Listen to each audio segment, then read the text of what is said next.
Assalamualaikum warahmatullahi wabarakatuh. Perkenalkan, nama saya Perianto Putra Yanuarso dari kelas 12 TPSM 3. Kali ini saya akan membahas tentang produksi massal. Tahukah Anda apa itu produksi massal? Produksi massal adalah sebuah aktivitas memproduksi atau membuat produk yang lebih dan sangat banyak. Pembuatan produksi massal ini dilaksanakan setelah terjadi kesepakatan antara penjual dan pembeli setelah pihak pembeli melihat properti sepeda motor yang dipamerkan. Kemudian pembeli tertarik dan memesan dalam jumlah banyak. Dari adanya kesepakatan tersebut, maka pihak wirausahawan segera membuat produksi massal sepeda motor yang dipesan konsumen. Produksi massal dalam dunia teknik dan bisnis sepeda motor tidak hanya unit sepeda motor, tetapi juga bisa aksesoris sepeda motor seperti pembuatan onderdil, bodi, ban, dan aksesoris motor lainnya. Dalam dunia otomotif, produksi massal dikenal juga dengan istilah produksi mengalir atau produksi terus-menerus. Adalah produksi yang dibuat dalam jumlah besar. Termasuk di dalam produksi massal adalah kegiatan pembuatan produk suku cadang atau onderdil sepeda motor secara massal bersamaan dengan produksi kelompok besar dan produksi unit. Produksi massal adalah salah satu dari 3 metode produksi. Berdasarkan catatan sejarah dunia otomotif, istilah produksi massal pertama kali dipopulerkan pada tahun 1926 lewat artikel yang ditulis Encyclopedia Britannica. Artikel tersebut ditulis oleh seseorang yang bekerja di perusahaan Ford Motor. Sebelumnya, koran The New York Times menggunakan istilah produksi massal di dalam judul berita utamanya. Konsep produksi massal dapat dijumpai di berbagai jenis produk, sampai pada produksi teknik otomotif sepeda motor. Produksi massal merupakan aspek yang dapat menjangkau berbagai macam area ilmu.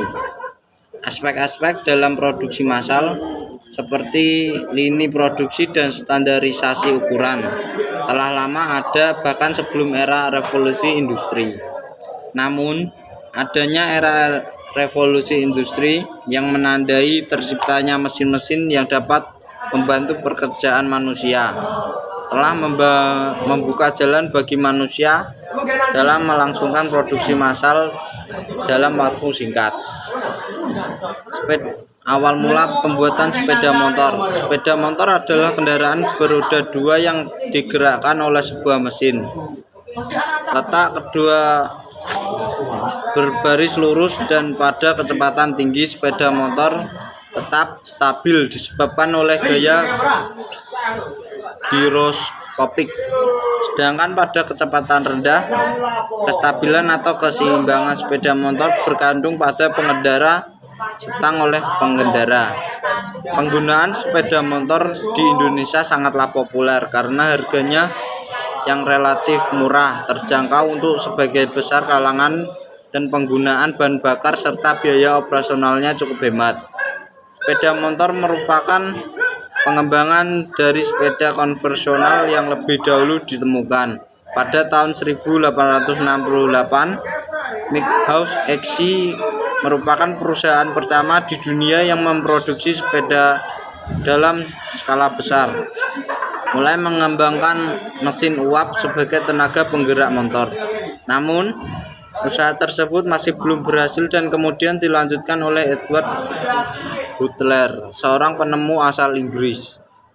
Butler merupakan membuat kendaraan roda 3 dengan suatu motor melalui pembakaran dalam. Sejak penemuan tersebut, semakin banyak dilakukan percobaan untuk membuat motor dan mobil. Salah satunya dilakukan oleh Gottlieb Daimler dan William Maybach dari Jerman. Sepeda motor buatan Gottlieb Daimler menggunakan mesin temuan Niklaus Otto yang dikenal dengan mesin 4 tak di tahun 1876. Setelah Niklaus Otto menyelesaikan mesin temuannya tersebut, Gottlieb Daimler yang pernah menjadi karyawan Otto mengembangkannya menjadi sebuah mesin baru. Tak lupa juga yang menciptakan karburator pertama di dunia.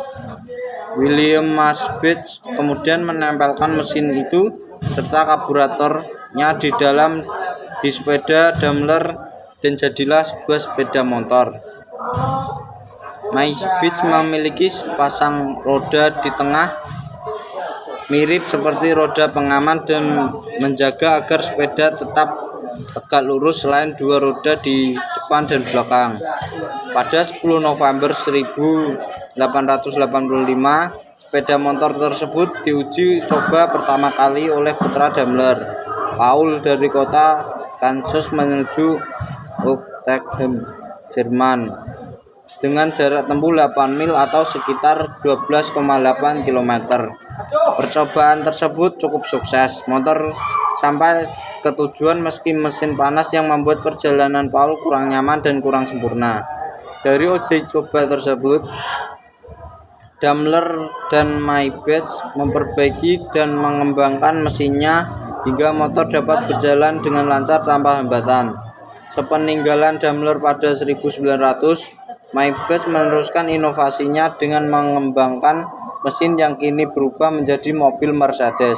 Selain sepeda motor, Daimler dan Maybach menjadi perintis dalam terciptanya mobil mewah yang kini dinikmati banyak orang. Menurut catatan buku yang bertajuk Kereta Setan, sepeda motor sudah hadir di Indonesia sejak zaman kependudukan Belanda. Pada buku tersebut membuat catatan kisah bagaimana John C. Peter memesan sepeda motor miliknya tersebut dari pabrik yakni Hildebert und Kohlmeier di München, Jerman. Sepeda motor pesanan Potter tiba pada tahun 1893 silam.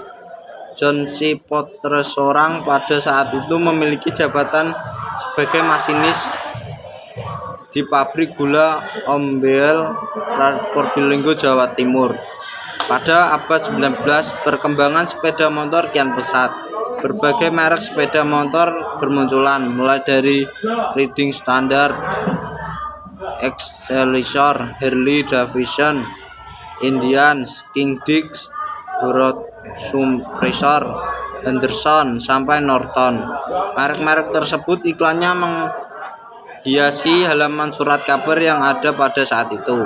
Pada pertengahan abad ke-19 atau lebih tepatnya pada tahun 1950, ribuan sepeda motor Bavarian Motor World BMW merambah pasar tanah air. Pada saat itu pendistribusiannya melalui dua cara, yakni lewat jalur pemerintah dan lewat jalur swasta yang membangun tempat pameran dan pemesanan. Di Bandung saat itu ada dua, yakni NV Spemotri yang gedungnya saat ini menjadi Bank Niaga di Dago, dan CV Banbar samping 5 Bandung. Langkah BMW untuk menambah bisnis sepeda motor ternyata diikuti oleh pabrik lainnya, yaitu PT Astra Honda Motor atau AHM. AHM merupakan pelopor industri sepeda motor di Indonesia. Didirikan pada 11 Juni 1971 dengan nama awal PT Federal Motor. Pada saat itu PT Federal Motor hanya merakit, sedangkan komponennya diimpor dari Jepang dalam bentuk Shikadi. Kehadiran AHM menjadi pionir bagi kehadiran pabrikan sepeda motor asal Jepang lainnya. Pada 1973 PT Indohero Steel dan Airing atau sekarang lebih dikenal sebagai nama PT Suzuki Indonesia menyusul. Kemudian tahun 1974 PT Yamaha Indonesia Motor Manufacturing masuk ke Indonesia. Setelah itu, pabrikan asal Jepang lainnya yakni Kawasaki juga masuk ke Indonesia pada tahun 1980-an, di mana pada saat itu masih menggunakan nama PT Bintang Terang sebelum akhirnya sekarang menjadi PT Kawasaki Motor Indonesia. Seiring perkembangan zaman, pabrikan sepeda motor lainnya ikut masuk. Sekian dari saya. Wassalamualaikum warahmatullahi wabarakatuh.